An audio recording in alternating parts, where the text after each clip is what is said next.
Jai Janendra, Namaste. My name is Sayyam Jain. Welcome to my channel. Today we are going to discuss the 37th question of the problem solving series, which is based on greedy algorithm. So this is the first question of greedy algorithm that I am discussing. The difficulty level for this question is medium, and this question has been asked in Microsoft, Flipkart, Cisco, Amazon, and Make My Trip, and multiple other companies. So let's discuss this. N meetings in one room. So we are given the start time and end time of all the meetings. There are say n number of meetings. Okay, and we have this start time array and the end time array.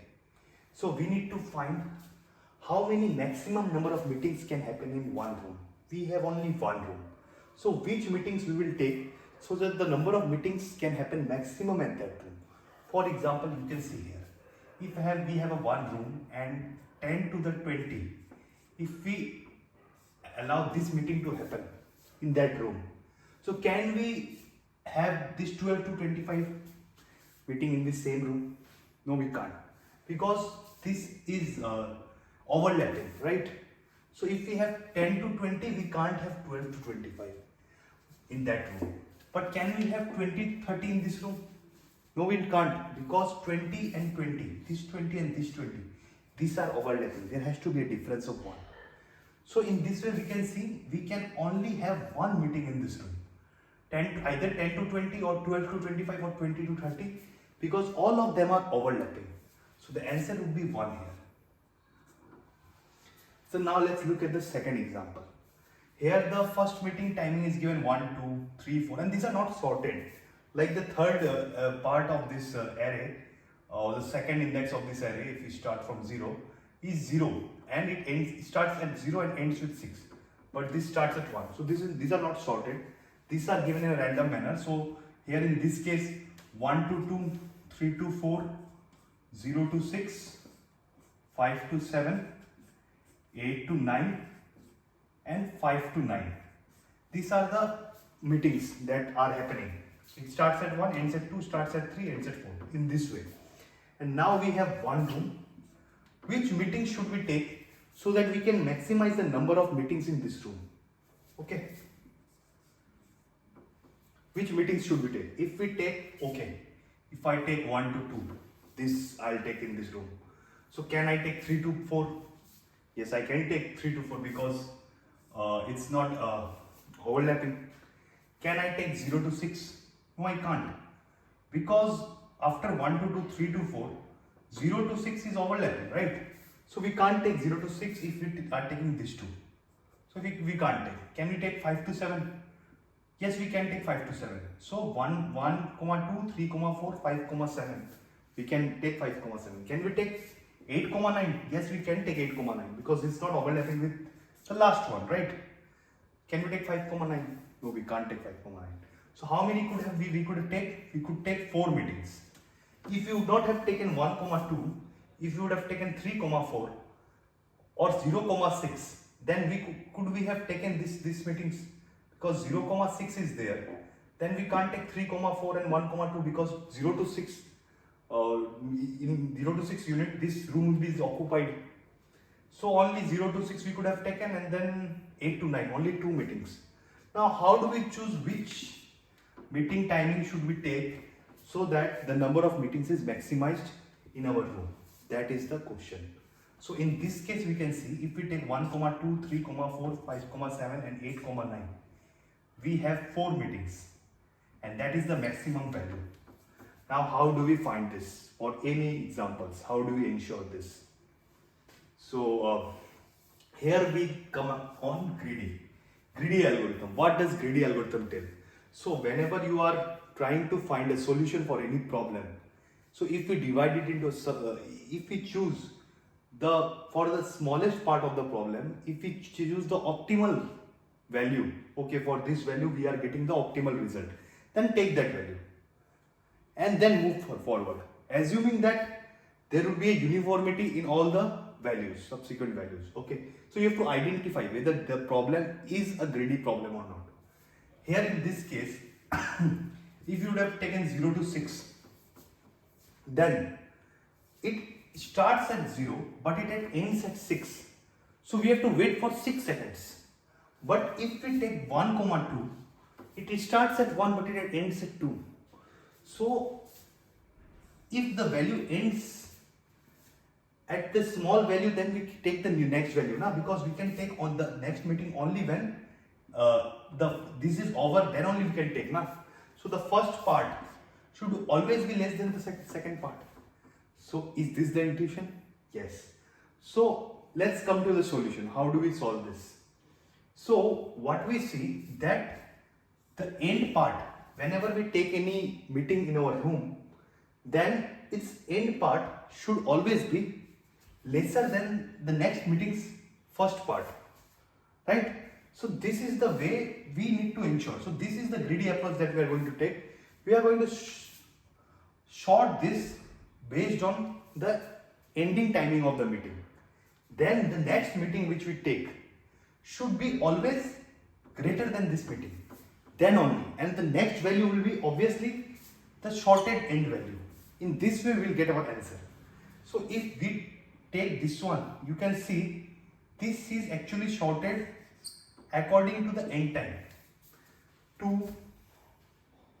So if we see this one, this 2, this 4, this 6, this 7, this 9 and this 9. So this is shorted, right? 2, 4, 6, 7, 9, 9.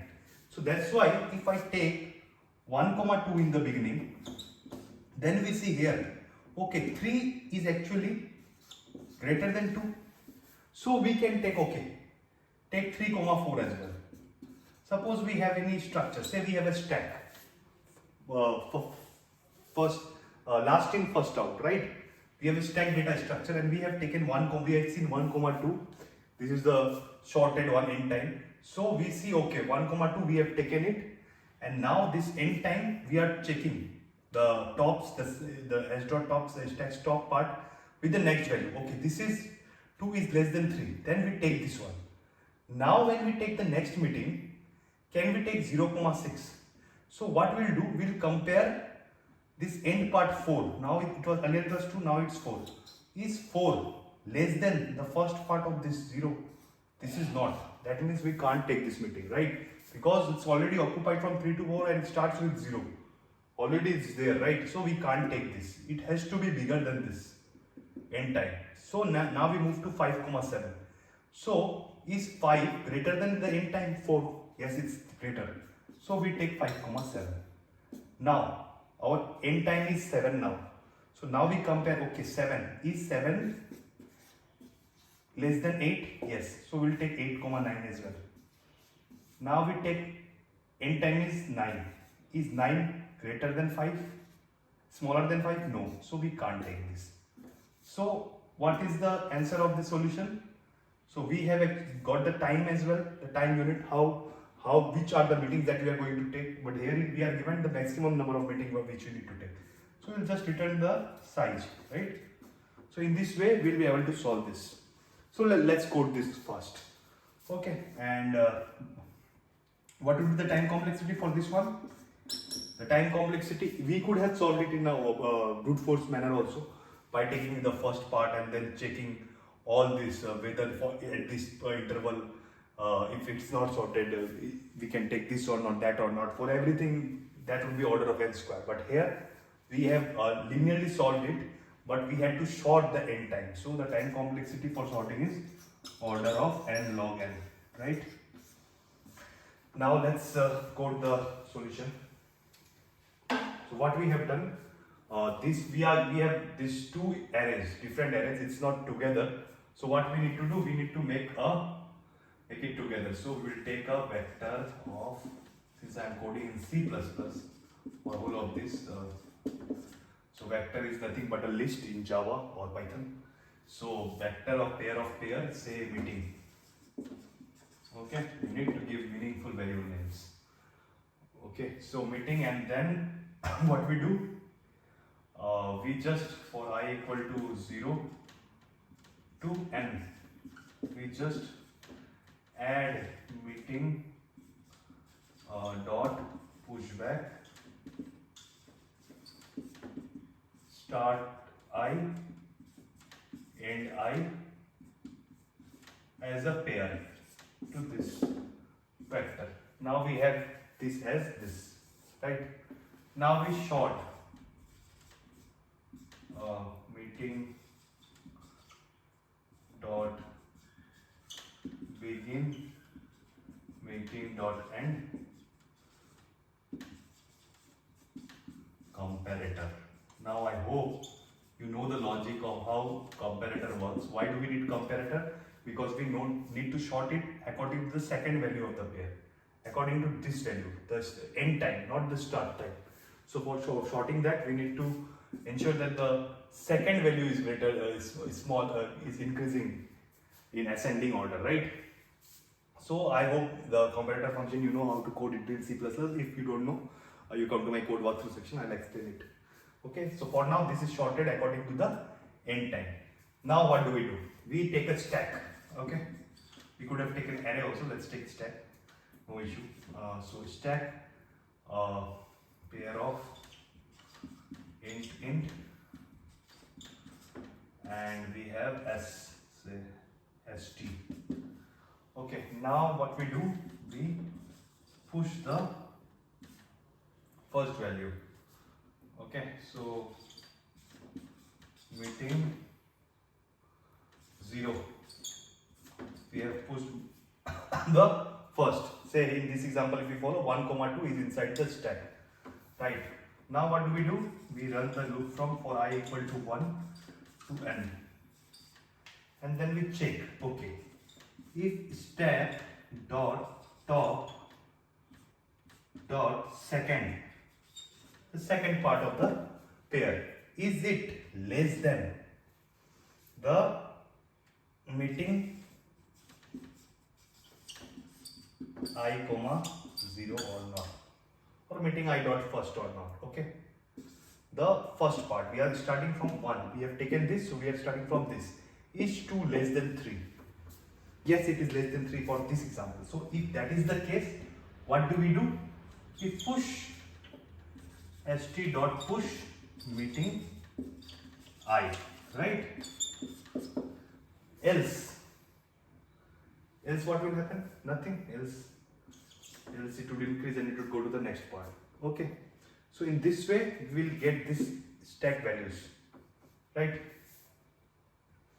And at the end, if we are asked to return the list of the values, it could be given that, okay, return the meetings that you are going to take in a form of vector or a list. Then you just insert it, reverse this, or get all the elements to the vector and then reverse it and then give it in this order. Or else if you need to return the size, the number of meetings max that can go, just return stack.size. Okay, so in this way we can solve this problem. I hope the question is clear, the examples are clear, the pseudocode, the dry run, everything is clear. And if it is clear, then the link to the question has been given in the description. Please try it yourself and then come to my code walkthrough section.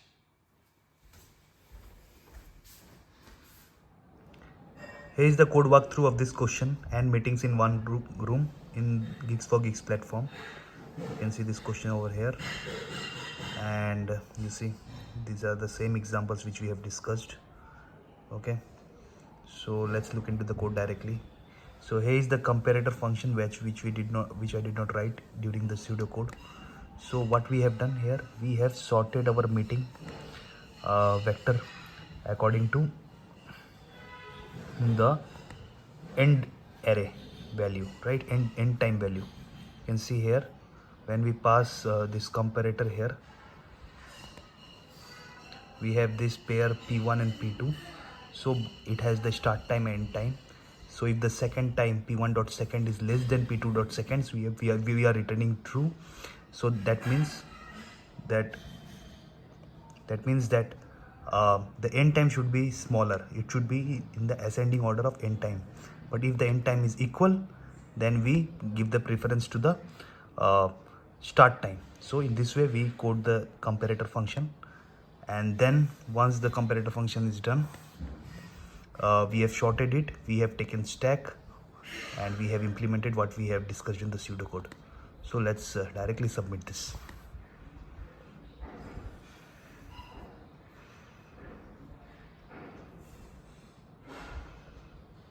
we see all the test cases have been passed and it has been accepted. So with this I'll end this video, and in the next video I'll be teaching the 38th question of the problem solving series and the second question of greedy algorithm. Thank you.